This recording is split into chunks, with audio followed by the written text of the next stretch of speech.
నేను చెప్పబోయే విషయం ఏంటంటే, ఏ మనిషి కూడా 2 చోట్లకి వెళ్ళకూడదు. అది ఆరోగ్యం బాలేక హాస్పిటల్‌కి వెళ్ళకూడదు. పరిస్థితులు బాలేక జైలుకి వెళ్ళకూడదు.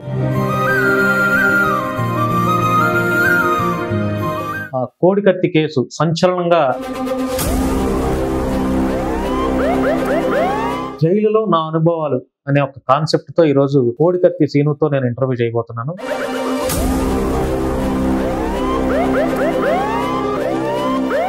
జైలులో మనుషులు ఎలా ఉంటారు? జైల్లో అనేక మనస్తత్వాలతో కూడుకున్నాడు.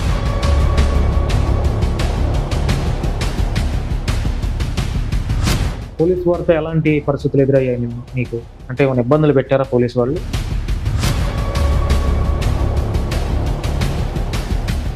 బయటకు వస్తానని అనుకున్నావా? 5 ఏళ్ళు ఉన్నావు కదా జైలులో. ఇక ఏదో రోజు అనేది బెయిల్ అనేది అవుతుంది.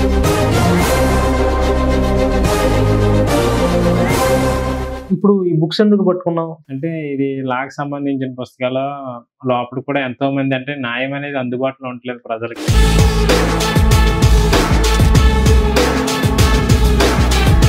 నేరస్తుడితో ఇంటర్వ్యూలు ఏంటి? వీడిని ఉరిదీయాలి, వీడు నేరస్తుడు అని చెప్పి కామెంట్స్ పెట్టారు. చాలా మంది ఏంటంటే సమాజంలో బయట రాళ్ళేసి వాళ్ళు ఉంటారు, పూలేసి వాళ్ళు ఉంటారు. జైలు నుంచి బయటికి రాగానే మీ ఇంట్లో అంటే ఊరిలో ఎలా రిసీవ్ చేసుకున్నారు నేను? ఇంకేమన్నా స్టోరీస్ కానీ ఇట్లాంటివి ఏమైనా రాసావా? అది సమాజానికి ఎంతో ఉపయోగపడుతుందన్న ఉద్దేశంతో రాశాను అన్నమాట. 5 ఏళ్ళు ఉన్నావు జైల్లో. 5 ఏళ్ళు మీ యొక్క తల్లిదండ్రులు, బంధువులు నిన్ను చూడటానికి అంటే వారంలో ఎన్నిసార్లు వచ్చేవారు? నేనే రావద్దని చెప్పేవాడిని. ఎందుకంటే వాళ్ళు వచ్చి ఏడ్చేస్తా ఉండేవారు.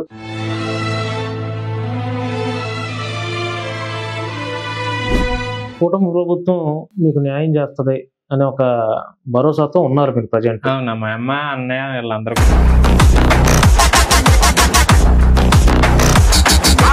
అంటే ఇప్పుడు నీకు ఎక్కడ జాబ్స్ ఇవ్వట్లేదుగా ఎవరు? లేదు, ఎందుకంటే వాళ్ళ భయం వాళ్ళకు ఉంటుంది.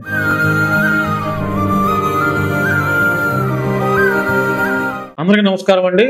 Welcome to our channel Sashi TV. నేను భాను మేకల. నేను చెప్పబోయే విషయం ఏంటంటే, ఏ మనిషి కూడా 2 చోట్లకి వెళ్ళకూడదు. అది ఆరోగ్యం బాలేక హాస్పిటల్కి వెళ్ళకూడదు. పరిస్థితులు బాలేక జైలుకి వెళ్ళకూడదు. అంటే హాస్పిటల్కి వెళ్తే ఏం నేర్పిస్తుంది, జైలుకి వెళ్తే ఏం నేర్పిస్తుంది అంటే, మనం ఏ మనిషి అయినా ఆరోగ్యం బాలేక హాస్పిటల్కి వెళ్తే ఆ హాస్పిటల్లో చావు మనకు ఎదురవుతుంది. అంటే ఆ చావును పరిచయం చేస్తుంది ఒక హాస్పిటల్.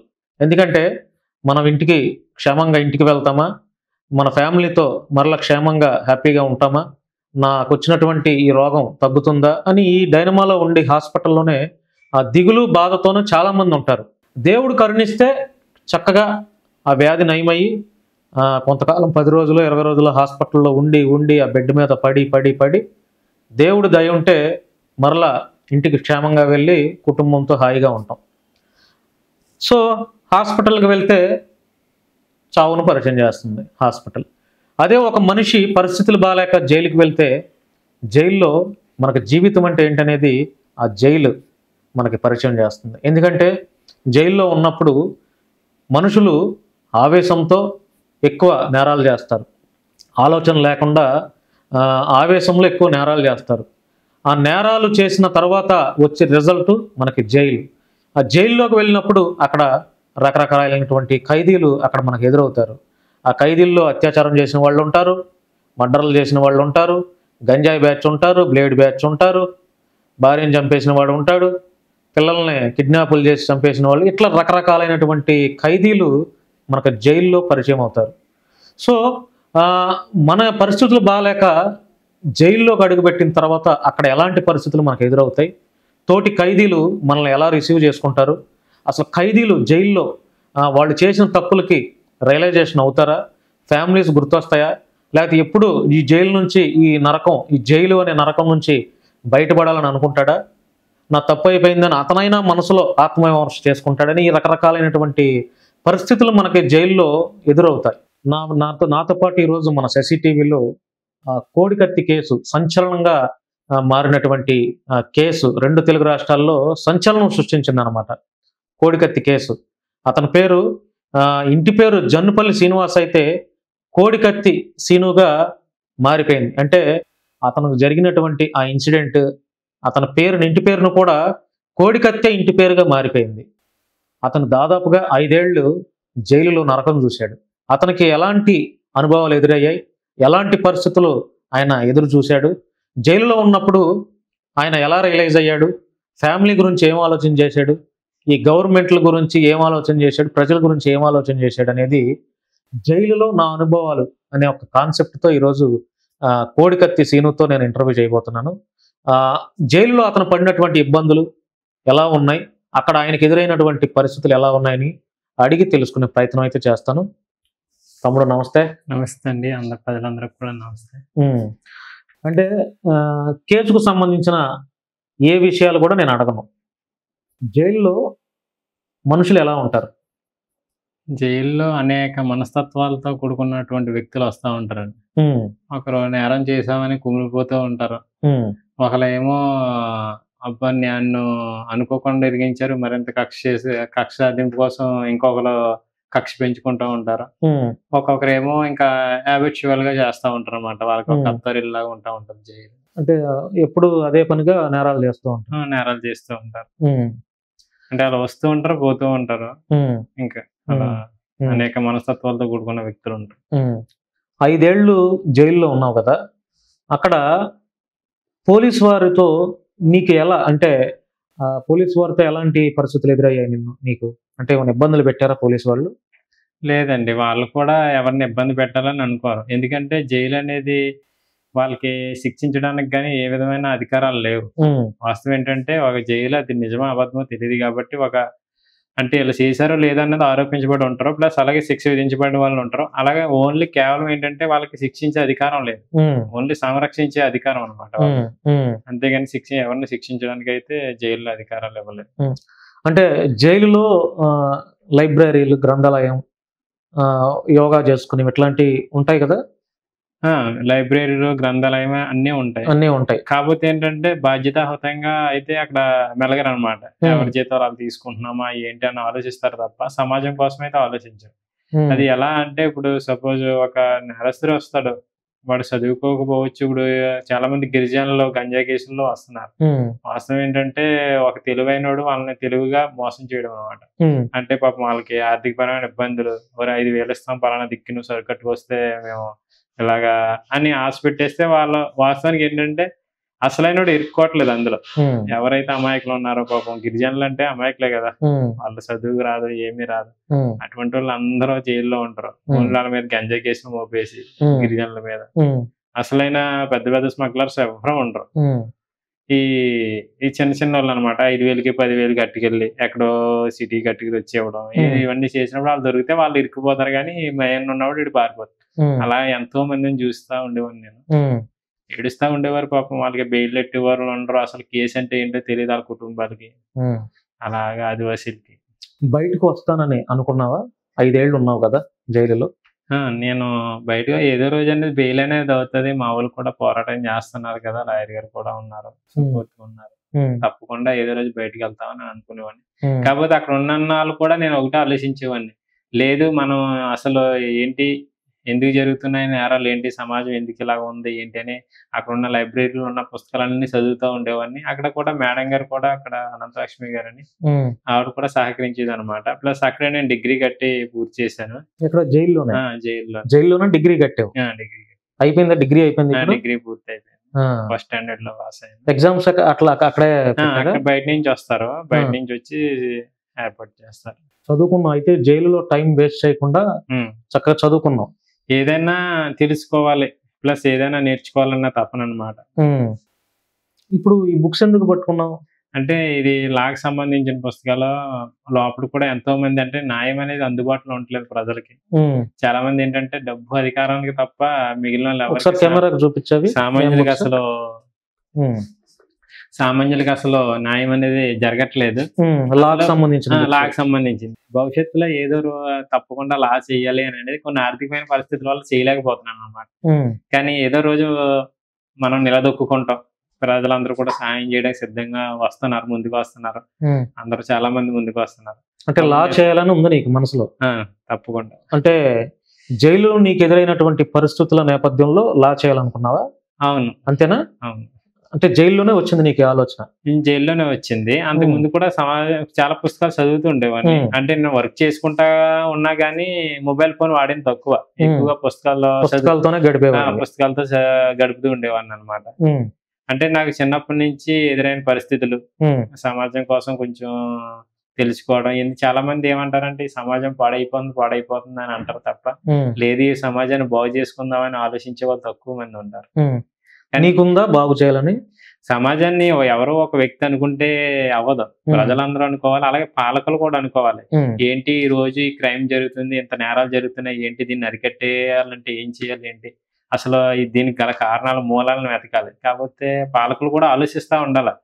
అంతేగాని కొన్ని కక్ష సాధింపు కింద ఇలా ఉండకూడదు. ఎవడైనా ఒక నేరస్తుడు ఒక నేరం జరిగింది అని అంటే అట నేరం బాధిత కుటుంబం నాశనం అయిపోద్ది. ఇలాగా ఎవరైతే నేరం చేశాడో వాళ్ళ కుటుంబం కూడా సర్వనాశనం అయిపోద్ది. చాలా మంది ఏమంటారంటే ఆ నేరం చేసే ముందు ఆలోచించలేదా ఏంటి అని అంటే, ఒకవేళ అదే పరిస్థితిలో వాళ్ళ కుటుంబానికి సంబంధించిన వ్యక్తి ఉంటే అదే మాట అంటారు వాళ్ళు.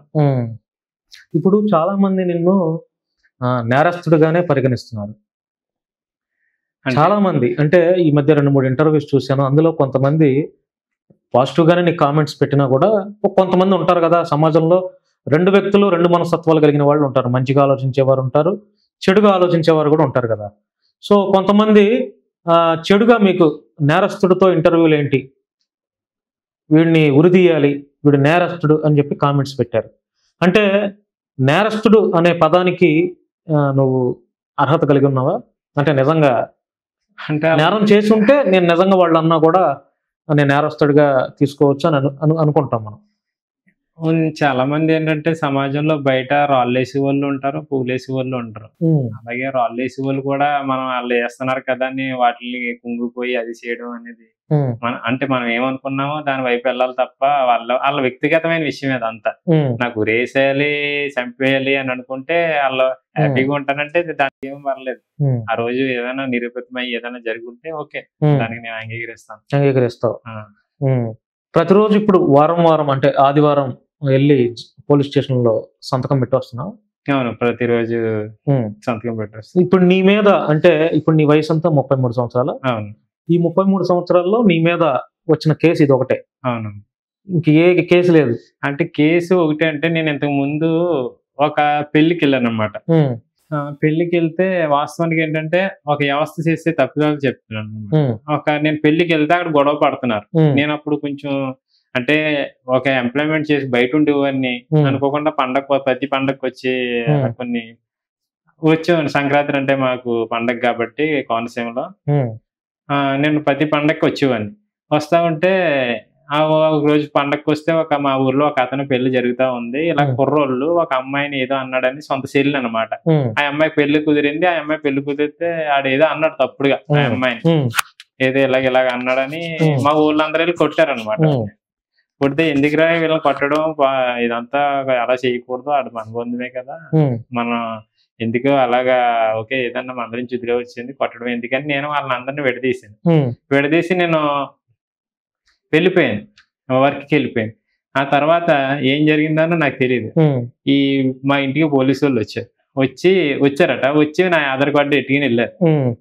వెళ్ళిన తర్వాత నా మీద కేసు ఫైల్ అయిందని తెలియదు, ఏమీ తెలియదు నాకు అసలు. నేను వర్క్ చేస్తా ఉండేవాడిని. చాలా సంవత్సరాలు గడిచిపోయింది. 2 సంవత్సరాలు గడిచిపోయింది. 2 సంవత్సరాలు గడిచిపోయిన తర్వాత ఇది వచ్చి నా మీద పడ్డ తర్వాత అప్పుడు ఆ పోలీస్ స్టేషన్ లోంచి అప్పుడు బయటకు తీశారు దాన్ని ఏది కోడి కత్తి కేసు పడిన తర్వాత దాన్ని బయటకు తీశారు. వాస్తవానికి నాకు తెలియదు ఏమున్నది ఏంటి అన్నది. అంటే ఆ గొడవ జరిగినప్పుడు కూడా తెలియదు నీకు? గొడవ ఎడదీసాను అయిపోయింది. తర్వాత కేసు నమోదైందని నీకు తెలియదు? మా కుర్రోళ్ళకి కూడా తెలియదు. వాస్తవానికి అంటే ఎందుకంటే తప్పంతా కుర్రోడిది. ఒక అమ్మాయిని ఏడిపితే ఎవరన్నా లాగిపెట్టి మళ్ళీ ఆడికి భయం అనేది ఉండాలి కదా. అవును. ఇంకా మళ్ళీ ఎవరి జోలికి వెళ్ళకూడదు అన్న ఇది ఉండదు. కుర్రోళ్ళు కూడా తప్పు అనేది అంటే వాళ్ళ చట్టం చేతిలో తీసుకోవడం అనేది తప్పే గానీ, కాకపోతే ఏంటంటే వాళ్ళు అలా బెదిరించి గమ్మును కొట్టడానికి వెళ్ళారు. నేను విడదీశాను, వెళ్ళిపోయాం.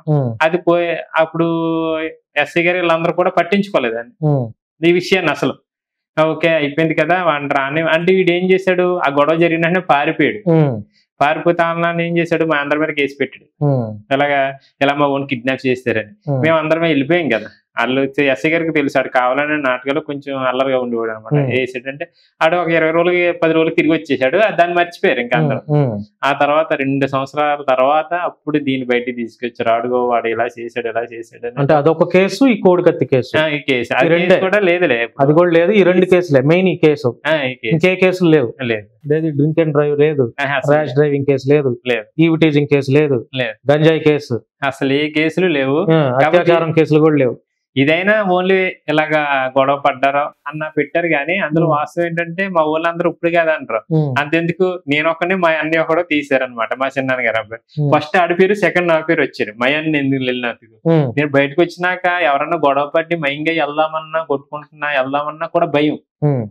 ఎందుకంటే వాస్తవం ఎందుకంటే ఎవడ బాగుంటాడో, ఎవడికి కొంచెం బాగా తిరుగుతాడో, ఎవడికి మంచి పేరుగా ఉంటుందో వాడిని పాడు చేసేయాలని కొందరు అనుకుంటారు అనమాట. ఇప్పుడు అందులో వాస్తవాలు ఎవరికీ తెలియదు. నిజమేంటి, మేమిద్దరం విడదీయడం నిజం. అలాగా వాడికి తెలుసు, మా తమ్ముడికి తెలుసు, ఆ పారిపోయినోడికి కూడా తెలుసు. వాళ్ళు నాకు తెలియదు కదా.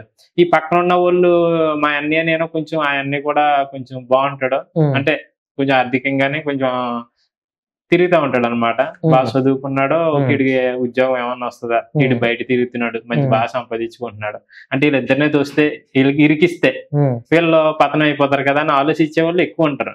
ఒకరు బాగుంటున్నాడు అని అంటే ఇంకొకడు 10 మంది లాగేసే వాళ్ళే ఎక్కువ ఉంటారు తప్ప. అలాగా మా ఇద్దరిని పెట్టారనమాట. అందరం మేము అనుకునేవాళ్ళు పోనేరా. అదే ఎస్ఐ గారు కూడా ఇది అన్నారు, సార్ ఇది జరిగింది నిజంగానే అని మా వాళ్ళందరూ చెప్పారట, మా ఇంట్లో వాళ్ళందరూ. ప్లస్ వాళ్ళు కూడా చెప్పారు ఏం కాదమ్మా ఏమి ఉండదు. ఇప్పుడు నువ్వు జైలు నుంచి బయటకు వచ్చిన ఎన్ని రోజులు అవుతుంది? ఒక 1 year అవుతుందా? 1 సంవత్సరం అవుతుంది. జైలు నుంచి బయటికి రాగానే మీ ఇంట్లో అంటే ఊరిలో ఎలా రిసీవ్ చేసుకున్నారు? నేను అందరూ వచ్చి మాట్లాడేవారు, అందరూ వచ్చి పలకరించారు. ఎలా ఉన్నారా? నేను ఇంతకు ముందే ఎలా ఉండేవాడిని వాళ్ళందరికీ తెలుసు. ఓకే.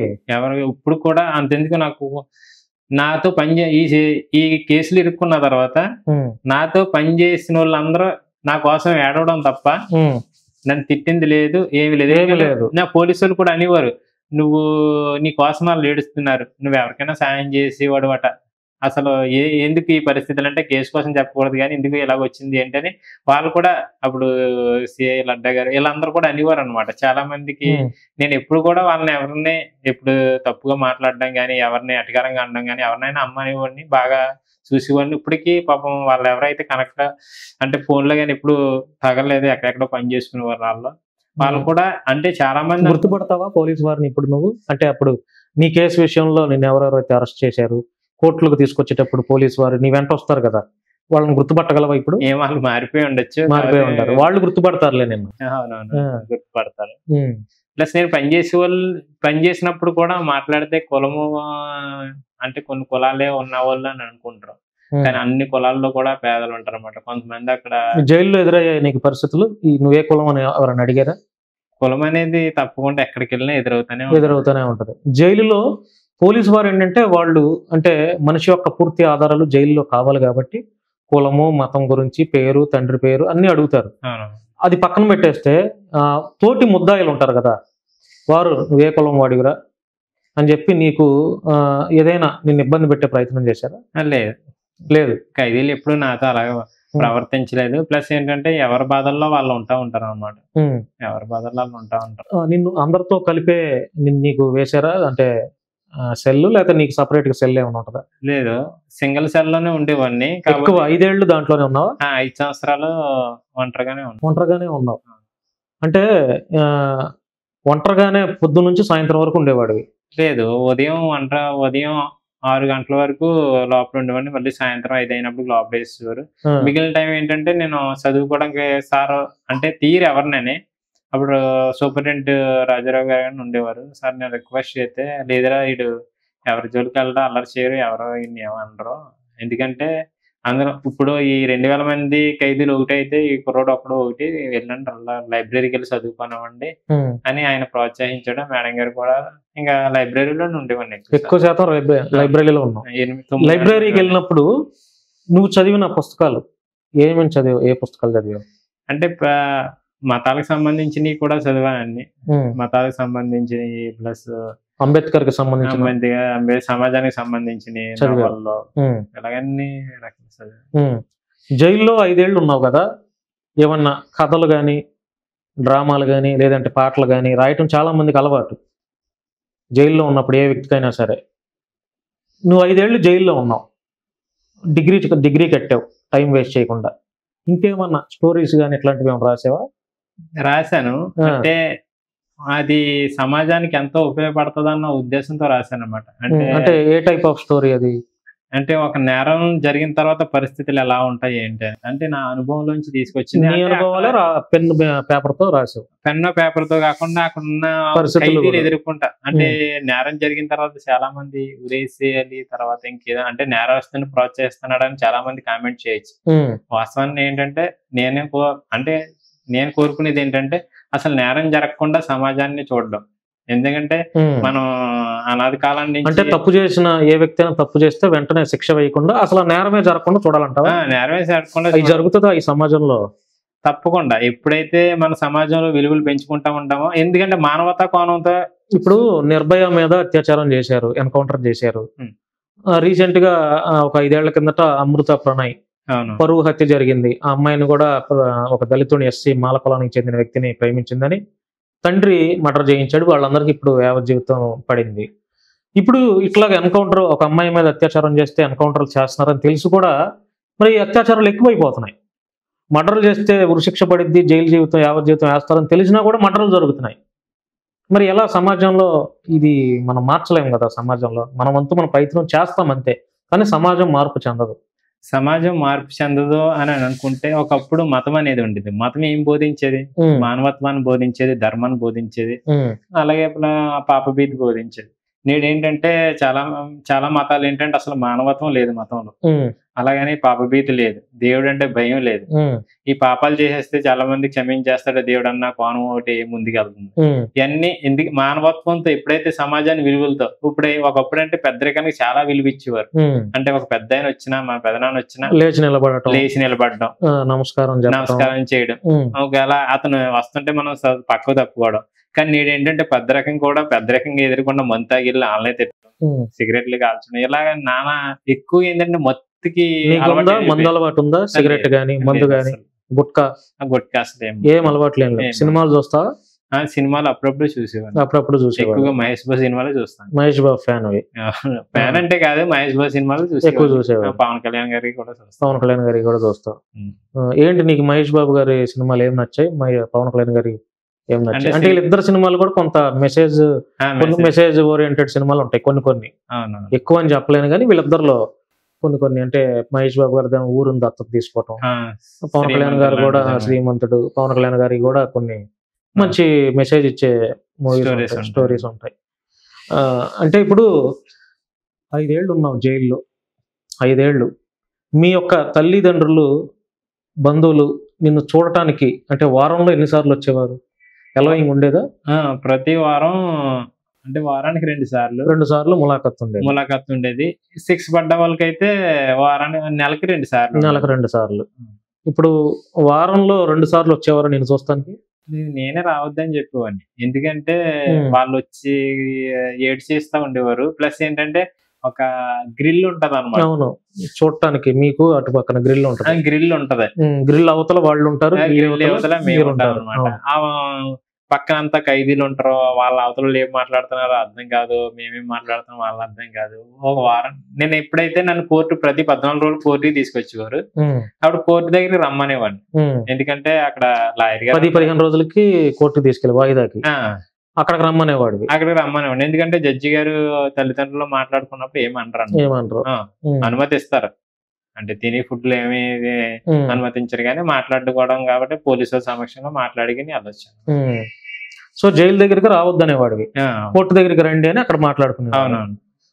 మొదట్లో జైల్లోకి వెళ్ళినప్పుడు ఏడ్చావా? బాధ కలిగిందా? అప్పుడు నేను తీవ్రమైన గాయాలతో ఉన్నాను. చాలా గట్టిగా కొట్టేశారు, చాలా దెబ్బలు తిండివన్నీ. పోలీసు వారు కొట్టారా లేకపోతే? అప్పుడు అంటే నా మీద అలా దాడి అంటే అందరూ చాలా గాయాలతో ఉన్నాను. అసలు సుమారు నేను అవి కోలుకోవడానికే 2-3 నెలలు టైం పట్టింది. కాళ్ళు నొప్పి తిమ్మిర్లు వచ్చాడు, అసలు ఇవన్నీ ఆసిపోయి నరాలు పని చేయకపోవడం, చాలా 2-3 నెలలు 3 నెలలే టైం పట్టింది నేను నడవడానికి కూడా అన్ని గాయాలతో. పోలీసు వారు అయితే కొట్ల, ఆ బాధే సరిపోయేది. జైల్లో ఉన్నానన్న పోలీసులు కూడా చాలా గట్టిగా దాడి చేశారు, కొట్టారు. పోలీసు వారు కూడా కొట్టారు. నేను లోపల ఉన్నానన్న బాధ కన్నా ఈ బాధలు ఎక్కువయ్యి అనమాట. చేతులు గాయాలి, ఎలా తట్టుకున్నావు సీను ఇవన్నీ? తట్టుకోవడం అంటే ఇంకా అవన్నీ తలుచుకుంటే నాకు ఇప్పుడే భయం వేస్తా ఉంటది. అంటే దాదాపుగా మరణం దాకా వెళ్ళొచ్చావు. అవునవును. మరి తప్పు చేసిన ఫీలింగ్ ఏదైనా మనసులో అనిపిస్తుందా నీకు? తప్పు చేశాను అని అనే ఫీలింగ్ అనేది ఏంటంటే అదంతా ప్రభుత్వం, అదే కోర్టు నిర్ణయించవలసిన విషయం. మనం ఏం మాట్లాడినా గానీ జనాల్లో అది వేరేగా వెళ్తుంది. నువ్వు నిందితుడివా ఇప్పుడు, లేకపోతే ఆరోపణలు ఎదుర్కొంటున్న వ్యక్తివా, లేకపోతే ముద్దాయివా, లేకపోతే నిర్దోషివని అనుకుంటున్నావా, దోషివని అనుకుంటున్నావా? లేదు, నేను ముద్దాయిని నిర్దోషిని ఇవన్నీ నిర్ణయించవలసింది కోర్టు అనమాట. ప్రస్తుతం ఏంటంటే నా మీద ఆరోపించబడి ఉన్నది ఒక నేరం. ఆ నేరాన్ని ఆరోపించబడి ఉన్నది కాబట్టి నాకు బెయిల్ కండిషన్లు కూడా ఉన్నాయి. కేసు కోసం కానీ విషయాల కోసం కానీ ప్రస్తావించకూడదని ఉన్నది కాబట్టి, ఎందుకంటే న్యాయస్థానం ఉన్నత న్యాయస్థానం ఇచ్చింది అనమాట. రీసెంట్ గా ప్రస్తుత శాసనసభ స్పీకర్ త్రిపులార్ రఘురామకృష్ణరాజు గారిని మీట్ అయ్యావు కదా, ఆయన ఎలా రిసీవ్ చేసుకున్నాడు నిన్ను? బాగా రిసీవ్ చేసుకున్నాడు. ఎందుకంటే నేను ఆయన ఎందుకు మీట్ అయ్యానంటే, మా ఊళ్ళో ఇక్కడ నాకు బెయిల్ రాకముందు ధర్నా చేస్తాను అన్నమాట. ధర్నా చేస్తుంటే కొంతమంది దళిత నాయకులు అందరూ వెళ్ళి ఢిల్లీలో ధర్నా చేశారు. జంతర్ మంతర్ దగ్గర ఢిల్లీలో ధర్నా చేయడం కోసం వెళ్తే ఈయన కూడా అక్కడికి వచ్చాడు అనమాట. వచ్చి మా అమ్మకి అంటే కొంచెం జ్యూస్ ఇప్పించి, లేదమ్మా తప్పకుండా బయటకు వస్తాడు ఇలాగా అని చెప్పేసి మా అమ్మకి ధైర్యం ఇచ్చాడు అనమాట. సో అందుకని వెళ్ళి థ్యాంక్స్ చెప్పొచ్చావు? అందుకని వెళ్ళి థ్యాంక్స్ చెప్పొచ్చాను. మరి ఏమి నిన్ను ఆదుకుంటామమ్మా, మా సపోర్ట్ ఉంటుందని ఏమి ఆయన ఫైనాన్షియల్ హెల్ప్ చేయలేదా? లేదు, మేము అడగలేదు. కూటమి ప్రభుత్వం మీకు న్యాయం చేస్తుంది అనే ఒక భరోసాతో ఉన్నారు మీరు ప్రజెంట్? అవునా, మా అమ్మ అన్నయ్య వీళ్ళందరూ కూడా, మేము కూడా చేస్తారని నమ్మకం ఉందా, హోప్ ఉందా? తప్పకుండా చేస్తారని అనుకుంటున్నాం. మరి అంటే ఇప్పుడు నీకు ఎక్కడ జాబ్స్ ఇవ్వట్లేదుగా ఎవరు? లేదు, ఎందుకంటే వాళ్ళ భయం వాళ్ళకు ఉంటుంది. ఇవ్వట్లేదు. మరి ఎలా మీ యొక్క ఆర్థిక పరిస్థితులు బాగాలేదు, మరి తినడానికి ఇవన్నీ ఎట్లా జరుగుతున్నాయి మీకు? అంటే తినడానికి అని అంటే ఏదో పని చేస్తాను ఇంటికాడ. కాకపోతే ఏంటంటే నేను లోపల ఉండిపోవడం వల్ల కూడా చాలా అప్పులు కూడా అయ్యాయి. అంటే అప్పులన్నీ కేసు కోసమేనా? తిరగడానికి కానీ కేసు కోసమని పనులు సరిగ్గా ఉండేవి కాదు. ఎంత అప్పులు ఉంటాయి? చాలా ఉంటాయి, ఎందుకంటే ఒక 10 లక్షలు పైన దాటే పైనే ఉంటాయి. ఇప్పుడు అప్పులు కట్టాలంటే ఎలా మరి? అదే మామూలుగానే అంటే మాకు సాయం చేస్తామని అన్నారు. మా అన్నయ్య ఒక ఆయనకి ఉద్యోగం ఎంప్లాయ్మెంట్ ఏదైనా ఇస్తే లోన్ తీసుకోవడం, అట్లా చేసి కట్టుకోవాలి. అప్పులు కట్టకుండా ఎగ్గొట్టాలని ఆలోచన ఉందా, లేకపోతే నిజాయితీగా కట్టాలని అనుకుంటున్నావు? లేదు, మా వాళ్ళు ఎప్పుడు అలాగే ఆలోచించారు. ఇప్పటికి నువ్వైనా సరే నీకు ఎవరన్నా అప్పిచ్చిన వాళ్ళనే ఎగ్గొట్టాలని అనుకుంటున్నావా, లేకపోతే నీతిగా న్యాయంగా వాళ్ళ అప్పులు వాళ్ళకి కట్టాలని ఆలోచన ఉందా? నీతిగా న్యాయంగా కట్టాలి. ఎందుకంటే వాళ్ళు ఎంతో కష్టపడితేనే కానీ అది సంపాదించలేదు. నేడు ఇది ఏంటి బంగారం గొలుసు దొంగతనం చేస్తారు కదా, వాళ్ళు కూడా ఆలోచించాలి. ఎందుకంటే పాపం తినకో ఆరోగ్యం బాగుంటుంది తినకో ఎంతో కష్టపడతారు. నిజంగా సంవత్సరాలు వాళ్ళు పట్టు మార్చుకుని ఆరోగ్యం ఏం బాగోకపోయినా అలాగే కష్టపడి, ఎందుకంటే ప్రతి వ్యక్తికి కూడా సమాజంలో బంగారం గొలిసేది ఎంత లేని వాళ్ళకి కూడా ఉంటది. అలాగే వాళ్ళు ఏదో అంటే ఇప్పుడు బంగారం గోల్స్ వేసుకునే వాళ్ళు వాళ్ళ కారులో మేడలో తిరిగే వాళ్ళు పుల్లిగా వేసేసుకుని ఆ సెక్యూరిటీతో వెళ్తారు. వీళ్ళు కేవలం ఏంటంటే పనికి వెళ్ళినప్పుడు పాపం వీళ్ళు దోచేయడం, అనంతరంగా అంటే లాక్కెళ్ళిపోవడం చాలా బాధ వేస్తా ఉంటది. ఎందుకు ఇలాగ ఆలోచించారు పాపం వాళ్ళు ఎంత కష్టపడతారో. ఇటు కేవలం ఒకప్పుడు దొంగతనాలు అన్ని జరిగే చిన్న చట్టాలు ఎందుకున్నాయి అని అంటే, దొంగతనాలు ఒకప్పుడు తిండి లేక చేసేవారు, ఆహారం లేక చేసేవారు, తినడానికి తిండి లేక. కేవలం ఏంటంటే జల్సాలకు అలవాటు పడిపోయి చేస్తున్నారు, బెట్టింగ్లు కానీ జల్సాలు కానీ. దీని మీద కఠినమైన చట్టాలు అయితే తీసుకురావాలి. నేను అదే అనుకునేవాడిని. ఆవిడ 10 సంవత్సరాలు పట్టొచ్చు బంగారం గొలుసు కొనుక్కురావడానికి, కాకపోతే దోసుకుని పోతడానికి గాయాలు తరగచ్చు. లోపలికి వెళ్ళినప్పటికీ ఎంతకాలం వేస్తారు, ఎంత పోసి ఒక 6 నెలలు 7 నెలలు ఉంటది. ఇది అదే అనుకుంటారు. అందుకోసమే దొంగతనాలు చేసే వాళ్ళు చేస్తూనే ఉంటారు. ఆలోచన చేయరు. అరే ఆలోచన ఆ చేయరు. గొలుసు కొనుక్కోవడానికి వాళ్ళు ఎంత కష్టపడ్డారు, ఎంత ఎంత కష్టపడ్డారు, మనం దొంగతనం చేస్తున్నాం అని ఆలోచన చేయరు. చేయరు పాపం. ఇప్పుడు నాకు గొలుసు ఉంటే వాళ్ళని వాళ్ళకి ఏంటంటే పేదోడు నమ్మకం ఎలా ఉంటదంటే డబ్బు ఉంటే ఖర్చు అయిపోద్ది. ఇదే విధంగా బంగారు వస్తువు గాని కొనుక్కున్నామంటే రేపటి రోజున ఆపదలో ఆదుకుంటదన్న నమ్మకం ఉంటుంది. ఆ నమ్మకంతో కొనుక్కుంటారు. వాళ్ళు వేసేసి తిరిగేద్దామనో చేసేద్దాం నలుగురికి చూపించుకుందాం అన్నది కాదు. అంటే ఆర్థికమైన భరోసా కోసం అనమాట. వాళ్ళు వెళ్ళి బ్యాంకుల్లో దాయలేరు. బ్యాంకుల్లో దాచినా కానీ రూపాయి తీసేయాలనిపిస్తుంది. జైలులో న్యూస్ పేపర్స్ చదివేవాడుగా? చదివాను. టీవీ ఉండేదా జైల్లో? టీవీ వార్తలు గట్టా పెట్టేవారు. వార్తలు పెట్టేవారు. జైల్లో అంటే భోజన పరిస్థితులు ఎలా ఉండేవి? అంటే ఏ టైంకి ఏం పెట్టేవారు? ఉదయం అయితే టిఫిన్ పెట్టేవారు. ఎన్ని గంటలకి? 7 ఆ టైంకి వచ్చేస్తుంది. 7ంటికి. భోజనం లంచ్ 11 ఆ టైంకి వచ్చేస్తుంది. 11 గంటలకి.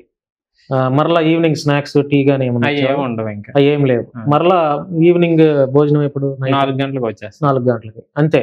మధ్యాహ్నం అయితే డైలీ పప్పు ఉంటది, ఏదో ఒక రకం ఉంటది, పప్పే ఉంటది. సాయంత్రం అయితే ఏదో అంత టేస్ట్ బాగుండేదా జైల్లో?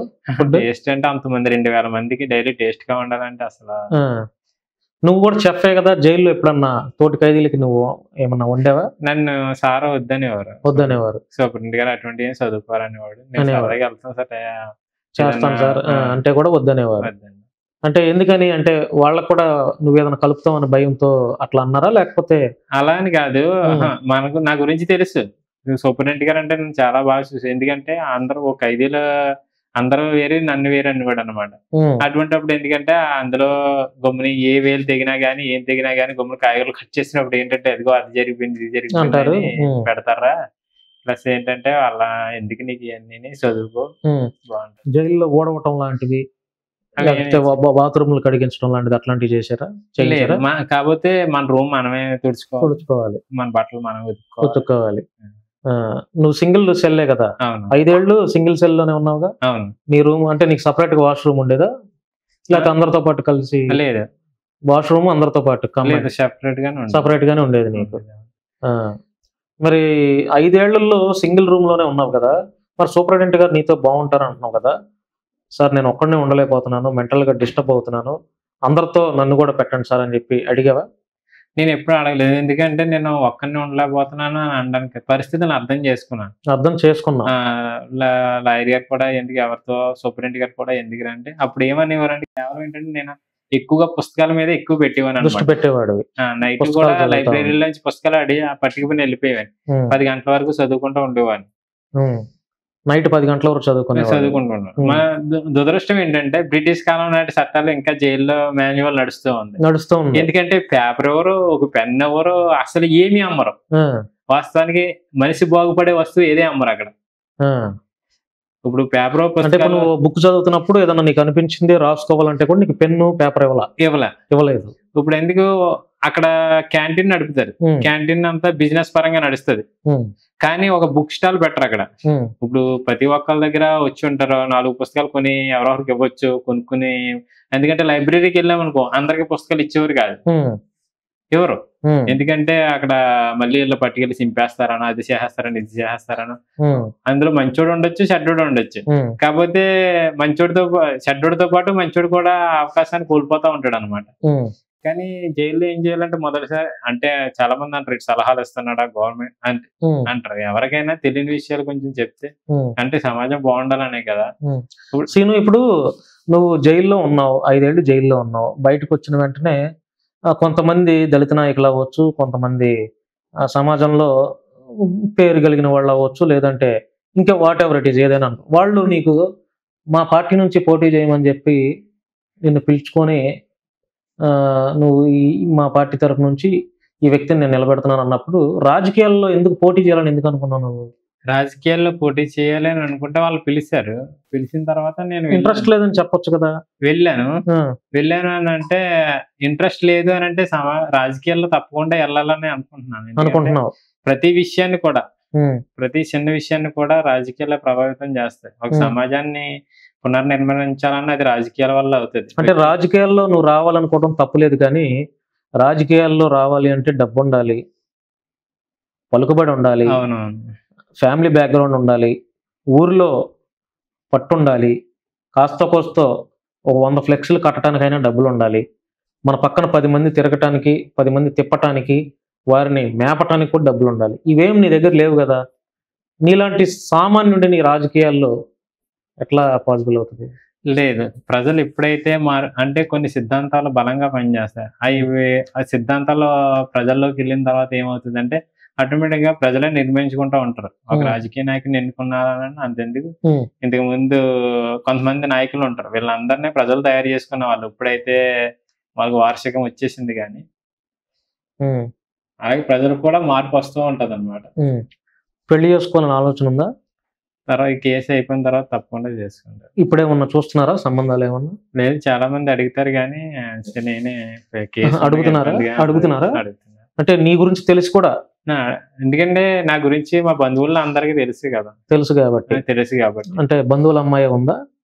అంటే కొంతమంది ఉన్నారు, మా అన్నయ్య వాళ్ళ ఫ్రెండ్స్ వాళ్ళందరూ కూడా మా అమ్మాయిని చేస్తామని అంటున్నారు. కాబట్టి నేనే ఎందుకు ఈ కేసు అన్ని ఉన్నాయి కదా ఇబ్బందులు అని కేసుకి అంత క్లియరెన్స్ వచ్చిన తర్వాత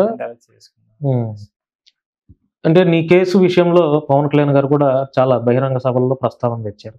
చంద్రబాబు గారు, లోకేష్ గారు కూడా. ఈ ముగ్గురులో ఎవరు స్పందించినా కూడా నీ కుటుంబాన్ని ఆదుకుంటారు. మరి ఎందుకు స్పందించడం లేదు? వాళ్ళకి ఏంటంటే టైం కావాలి కదండి. అంటే గవర్నమెంట్ వచ్చి వాళ్ళు బోల్డ్ సమస్యల్లో ఉన్నారు. ఏంటంటే అంతర్గతంగా కుమ్ములాట కూడా జరుగుతూ ఉంది. అన్నిటిని సర్ది వాళ్ళ సమస్యలు వాళ్ళు ఉన్నారు కాబట్టి ఆలోచిస్తారని. కానీ హోప్ ఉందా నీకు? తప్పకుండా చేస్తారని అనుకుంటున్నాం. అంటే ఈ మీడియా ముఖంగా నీ యొక్క ఆలోచనలు, మనసులో ఆలోచనలు కూడా వారికి తెలియాలి కాబట్టి నువ్వేం ఎక్స్పెక్ట్ చేస్తున్నావు కూటమి ప్రభుత్వం నుంచి? అంటే మన డబ్బులు ఇంతని డిమాండ్ అంటే ఎక్స్పెక్ట్ చేస్తున్నావా? లేదంటే నాకు డబ్బులు ఏమి వద్దండి, నాకు కానీ మా అన్నయ్య కానీ ఒక జాబ్ ఇస్తే చాలు, మేము సెటిల్ అవుతాం, మేము మా పరిస్థితులు చక్కబెట్టుకుంటాం అనే ఆలోచన ఉందా? డబ్బుల కోసమని కాదు కానీ ప్లస్ ఏంటంటే నేను ఇప్పుడు ఈ కేసు విషయంలో ముందుకు వెళ్ళి పోరాడలేకపోతున్నాను. సుప్రీంకోర్టు వరకు వెళ్ళాలి కేసు. ఎందుకంటే అన్నయ్య మనం ఇక్కడ పిటిషన్ మనం కనీసం కాలినడకని వెళ్తుంటే వాళ్ళు హెలికాప్టర్లో వెళ్ళి పిటిషన్ వేస్తున్నారు. అందుకే అన్నయ్య కూడా సుప్రీంకోర్టు వరకు వెళ్ళింది. సుప్రీంకోర్టు వరకు నా బెయిల్ రద్దు చేయండి అది ఇది అని వెళ్ళింది. కాబట్టి ఏంటంటే ఒకవేళ నేరం రుజువైతే, ఒకవేళ నేరం రుజువైతే నీకు ఎన్ని సంవత్సరాలు శిక్ష పడుతుంది? అవన్నీ లాయర్ గారే చూస్తారు. అది అంటే మనం డిసైడ్ చేయకూడదు కదా, అదంతా జడ్జి గారి విషయం. ఓకే, అంటే దాదాపు 5 ఏళ్ళు చేసేసావు కదా. అది అంతా న్యాయస్థానంలో ఉంది కాబట్టి మాట్లాడకూడదు అంటే న్యాయస్థానం నిర్ణయించవలసిన విషయం.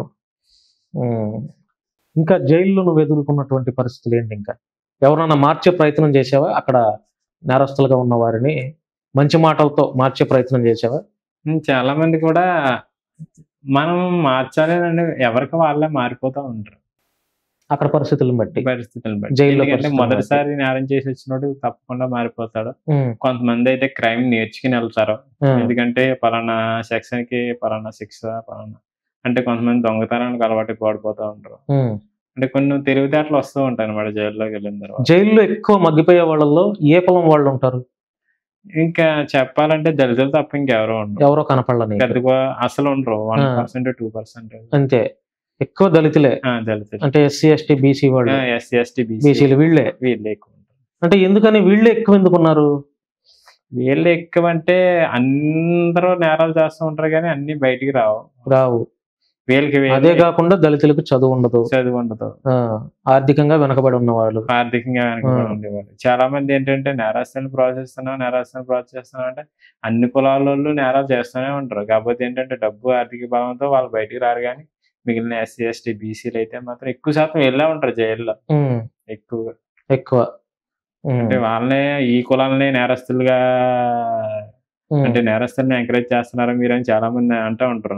సీను, ఇప్పుడు నువ్వు జైల్లో ఉన్నప్పుడు, వైసీపీ అధికారంలో ఉన్నప్పుడు కోర్టు వాయిదాలకి నిన్ను బయటికి తీసుకొచ్చేవారు కదా, కోర్టు జడ్జి గారి ముందు ప్రవేశపెట్టేటప్పుడు. అప్పుడు నీ పక్కన నీకు చేతులకి బేడీలు వేసి ఇటు పక్క 10 మంది పోలీసులు, ఇటు పక్క 10 మంది పోలీసులు ఒక ఎస్కార్ట్ గా నిన్ను తీసుకొస్తా ఉండేవారు. ఆ టైంలో నీకు ఏమనిపించేది? అంటే ఎంతో పెద్ద నేరం చేస్తే తప్ప అట్లాంటి ఎస్కార్ట్ రాదు. ఎప్పుడు ఎస్కార్ట్ నన్ను అలాగా అంటే వచ్చేవారు కదా నీ పక్కన వచ్చేవారు కానీ కాకపోతే ఏంటంటే ఎస్కార్ట్ వాళ్ళు అందరూ తమ్ముడు అనేవారు తప్ప అలాగే ఎప్పుడు ఎవరు నిన్ను ఇబ్బంది పెట్టాల. అంటే జడ్జి ముందు తీసుకెళ్లేటప్పుడు ఆ కోర్టు ప్రాంగణంలోకి వెళ్ళేటప్పుడు చాలా మంది నేను వింతగా కూడా చూసేవారు. అవునవును. ఆ టైంలో ఏమనిపించేది నీకు? అంటే నేను ఏమనిపించాలి అంటే ఏంటి నా వైపు ఇంత దారుణంగా చూస్తున్నారు, నేను నిజంగా తప్పు చేశానా లేకపోతే ఏంటి ఇది అని, అంటే అదో టైప్ ఆఫ్ ఫీలింగ్ వస్తుంది కదా. అటువంటి ఏమీ అనుకోలేదు నేను అసలు. నువ్వేమనుకోలేదు? లేదు, ఏదో రోజు కోర్టులో తేలవలసిన విషయం కదా, దీనికోసం మనం మనస్పాటు చేసుకోవడం ఎందుకు. ఇప్పుడు నువ్వు మీ ఊరికి మాత్రమే పరిమితమైన వ్యక్తి జొన్నపల్లి శ్రీనివాస్. అవును. మీ ఊర్లో మాత్రమే, మీ ఊర్లో ఎన్ని గడపలు అయితే ఉంటాయో ఆ గడపల వరకు మాత్రమే తెలుసు. ఒక చెడు ద్వారా, అంటే చెడు అని ఎందుకు అంటున్నానంటే ఒక కేసు, ఒక కోడికత్తి అనే ఒక కేసు ద్వారా ఈ 2 తెలుగు రాష్ట్రాల్లో నువ్వు తెలిసిపోయావు. దీనివల్ల నువ్వు హ్యాపీగా ఫీల్ అవుతున్నావా, బాధపడుతున్నావా? లేదు, హ్యాపీనెస్ బాధ అంటే మన చేతిలో లేదు కదా, తెలిసిపోయాను అని అనేది. అంటే ఫేమ్ వచ్చేసిందిగా, కోడికత్తి కేసు అని నీ పేరు కొట్టగానే యూట్యూబ్లో 100 వీడియోలు నీ గురించి ఉన్నాయి, పెద్ద పెద్ద ఛానల్స్లో. అంటే చెడు ద్వారా నువ్వు సమాజంలోకి ఎక్కువ పరిచయం అయ్యావని నేను అంటా. దాని మీద మనకి ఏం ఐడియా లేదు. ఫైనల్గా నువ్వేం చెప్పాలనుకుంటున్నావు సమాజం కోసం? అంటే నిన్ను నేరస్తుడు అనుకునే వారికి, లేదంటే నువ్వు తప్పు చేయలేదు అని అనుకునే వారు కావచ్చు, ప్రజలకి, ఈ రాష్ట్ర ప్రజలకి నీ సైడ్ నుంచి ఏం చెప్పాలనుకుంటున్నావు? నా సైడ్ నుంచి ఏం చెప్పే స్థాయిలో అయితే నేను లేను అనమాట. అంటే ఏం చెప్పినా కానీ వాళ్ళు ఎగ్నెస్ట్ గా మాట్లాడతారు, ప్లస్ పాజిటివ్ గా మాట్లాడే వాళ్ళు ఉంటారు. అవన్నీ మనం మనసు పాడు చేసుకోవాలని నేను అనుకోవట్లేదు. ఏది జరుగుతుంది అదే జరుగుతుంది. అంటే అన్ని విషయాలు న్యాయస్థానంలో తేలవలసిన విషయాలు ఉన్నాయి కాబట్టి ఇంకా నేను ఏం చెప్పేది. మరి లా ఎప్పుడు పూర్తి చేస్తున్నావు? తప్పకుండా. అంటే నేను ఎవరైనా స్పాన్సర్, నీ లా చదువు కోసం ఎవరైనా స్పాన్సర్ దొరికితే వారి దగ్గర నుంచి సహాయం తీసుకోవడానికి రెడీగా ఉన్నావా? అవును, సహాయం తీసుకోవడానికి రెడీగా ఉన్నాను. అంటే నీ ఫీజుల నిమిత్తం డబ్బులు కట్టడం కోసం నేను కూడా కొంచెం ఆర్థికంగా నిలదొక్కున్న తర్వాత తప్పకుండా. ఎందుకంటే మేము కూడా కుటుంబం కూడా పరిస్థితులు బాగాలేదు కాబట్టి నేను చదువుకోలేకపోతున్నా. తప్పకుండా చదువు అనేది దృష్టి పెట్టలేకపోతున్నా, పరిస్థితులు బాగాలేకపోవటం వల్ల. కానీ ఎవరైనా ప్రజలు ఈ వీడియోలు చూసి నీ ఫోన్ పే నెంబరు అడిగితే ఇవ్వచ్చా? వద్దులేండి. ఎందుకని? అంటే ఎందుకు అంత ఫీల్ అవుతున్నావు? ఎందుకంటే నామోషిగా ఉందా? నామోషి అని కాదు, ఎవరు ధనవంతులు ఎవడో సహాయం చేయడు ప్రస్తుతానికి. చేసే వాళ్ళు కూడా తప్పే ఉంది, చెప్పలేము కదా. కష్టం చేసి నాకులా కష్టపడి కానీ సమాజంలో చాలా మంది మంచి వాళ్ళు ఉన్నారు, చాలా ఆదుకునే వాళ్ళు ఉన్నారు, ఆదుకునే వాళ్ళు చాలా మంది ఉన్నారు. నిజంగా వాళ్ళని చూస్తే నాకే అబ్బా ఎంత గొప్ప వాళ్ళు ఉన్నారా అనిపిస్తా ఉంటది. అందుకే ఇంకా ఈ సమాజం ఎలాగుందేమో అనిపిస్తా ఉంటది. సరే, నీ ఫోన్ పే నెంబర్ డిస్ప్లే చేస్తాం. ఒకవేళ నీ ఫోన్ పే నెంబర్ నీకు ఇబ్బందిగా ఉన్నా కూడా నా ఫోన్ పే నెంబర్ అయినా డిస్ప్లే చేస్తా. ఎంత వచ్చినా కూడా, ఒకవేళ అంటే నీ చదువు కోసం, లా చదవటం కోసం నీకు ఎంత వచ్చినా కూడా అది ₹1 కూడా మిస్యూజ్ అవ్వకుండా నీకు అందజేస్తాం. లేదు నా ఫోన్ పే నెంబర్ పెట్టండి అంటే కూడా ఆ ఫోన్ పే నెంబర్ డిస్ప్లే చేస్తాం. ఇబ్బంది ఏం లేదు, మాకు వచ్చినటువంటి ఇబ్బంది ఏం లేదు. నాకెవరైనా ఉన్నా కూడా, తెలిసిన వారిని కూడా నీ యొక్క చదువు కోసం, మీ కుటుంబం కోసం నా వంతుగా నేను మీడియా ముఖంగా చెప్తున్నాను, నా వంతు కూడా తప్పకుండా. అంటే నీ కేసు విషయం నాకు తెలియదు, నువ్వు నేరం చేసావా చేయలేదా నాకు తెలియదు, నీకు శిక్ష పడిందా, నువ్వు 5 ఏళ్ళు జైలు జీవితం గడిపావు, ఇవన్నీ నాకు తెలియదు. నీ చదువు కోసం ఆ కేసు విషయాలు అవన్నీ న్యాయస్థాన పరిధిలో ఉన్నాయి. కోర్టు వారు, జడ్జి గారు నీకు శిక్ష వేశారు, లేదంటే నువ్వు నిర్దోషమని ఆయనే కదా జడ్జిమెంట్ ఇవ్వాల్సింది. సో వైసీపీ వాళ్ళు మేము ఇంటర్వ్యూ చేస్తున్నామని మమ్మల్ని తప్పుగా అనుకున్నా మాకు పర్లేదు, లేదంటే నిన్ను పాజిటివ్గా చూపించామని, లేకపోతే వైసీపీ వాళ్ళు రకరకాలుగా అనుకున్నా మాకు అభ్యంతరం ఏమి లేదు. నీలో కూడా ఒక మనిషి ఉన్నాడు, నీలో కూడా నీ మాటలను బట్టి చదువుకోవాలనే ఆశ కనపడుతుంది. నీ దగ్గర డబ్బులు లేవు, పెట్టే స్తోమత లేదు. చూద్దాం, ఎవరైనా సమాజంలో చదువు కోసం చదువుకుంటాను అంటే చదివించే గొప్ప మనసున్నటువంటి వ్యక్తులు చాలామంది ఉన్నారు. నా సైడ్ నుంచి కూడా నేను ఈ మీడియా ముఖంగా మా శశి టీవీ ద్వారా నేను కూడా నీకు మాట ఇస్తున్నాను. తప్పకుండా ఎవరున్న దాతలో మనకు తెలిసిన వాళ్ళు ఉన్నారు, వాళ్ళని కూడా నేను అడుగుతాను. నీ యొక్క లా చదువు కోసం ఎంతవరకు అయితే అవుతుందో నా సైడ్ నుంచి నేను తప్పకుండా ప్రయత్నం చేస్తా, ఎంతో కొంత ఆర్థికంగా నా సైడ్ నుంచి. ఎందుకంటే నేను కూడా చాలామందికి చేస్తున్నాను, చాలామందికి ఫైనాన్షియల్గా హెల్ప్ చేస్తున్నాను. అంటే నా సొంతగా కాదు, ఒక మాట నేను దాతలకు చెప్తే వారి నమ్మకంతో పలానా కుర్రాడు చెప్పాడు, బాను చెప్పాడంటే ఆదుకునే దాతలు చాలామంది ఉన్నారు. ఆ దాతలు ఉండబట్టే నేను మీలాంటి వారికి కూడా హెల్ప్ చేసే పరిస్థితుల్లో ఉన్నా ఈరోజు. తప్పకుండా నువ్వు చదువు కోసం నీ కుటుంబం అవసరాల కోసం నా వంతుగా నేనైతే నాకున్నటువంటి దాతలను చెప్పే ప్రయత్నం చేస్తాను. తప్పకుండా వాళ్ళు ఎంత ఇచ్చినా కూడా మరలా ఇదే మీడియా ముఖంగా నీకు అందజేస్తాను నేను మాటిస్తున్నాను. అందులో డౌటే లేదు. సో అంతేగా ఇక ఫైనల్గా చెప్పేది ఏం లేదు ఇంకా, ఏం లేదు ఇంకా. సో ఫ్రెండ్స్, ఇది కోడికత్తి సీను జైలులో ఎదుర్కొన్నటువంటి అనుభవాలు, అంటే జైలులో పరిస్థితులు ఎలా ఉంటాయి, అతనికి ఎదురైనటువంటి అనుభవాలు ఎలా ఉన్నాయి, జైల్లో తోటి ముద్దాయిలు, తోటి ఖైదీలు, పోలీసు వారు ఎలా ఉన్నారు, సమాజం అతన్ని ఎలా యాక్సెప్ట్ చేస్తుంది, ఈ విషయాలపైన మాట్లాడించే ప్రయత్నం చేశాను. సో ఫ్రెండ్స్, నేను చెప్పేది ఏంటంటే అతని కేసుకు సంబంధించి నేనేం మాట్లాడలేదు, అతను కూడా ఏం చెప్పలేదు. అతను నిర్దోషి అని నేను చెప్పట్లేదు, అతను దోషి అని కూడా నేను చెప్పట్లేదు. చెప్పే రైట్ మాకు లేదు, ఎందుకంటే అది కోర్టు పరిధిలో ఉంది కాబట్టి. సో ఒక హ్యూమానిటీ కలిగిన వ్యక్తిగా అతను కూడా ఒక మనిషే, తప్పులు అందరూ చేస్తారు, వాటిని సరిదిద్దుకునే ప్రయత్నం చేసిన వాడే నిజమైన మనిషి అని నా అభిప్రాయం. అతను ఇప్పుడు లా చదువుకో, బుక్స్ కూడా ఈ లాకు సంబంధించినటువంటి బుక్స్ ఇవి, ఈ లాకు సంబంధించినటువంటి బుక్స్ కూడా అతను చేతిలో పట్టుకొని కూర్చున్నాడు. అంటే నేను వచ్చే టయానికి ఈ బుక్స్ చదువుతున్నాడు. అతను బుక్స్ చదువుతుంటే ఓహో లాకు సంబంధించిన బుక్స్ చదువుతున్నాడు ఏంటి సీను అనగానే నాకు లా చదవాలని ఉందండి, ఊరికే తెలుసుకుంటున్నాను అని చెప్పి అన్నాడు ఫస్ట్ ఇంటర్వ్యూ స్టార్ట్ అవ్వక ముందు. సో ఫ్రెండ్స్, ఎవరైనా ఇతనికి ఫైనాన్షియల్గా హెల్ప్ చేస్తే లా చదవాలని ఒక ఆశ ఉందంట.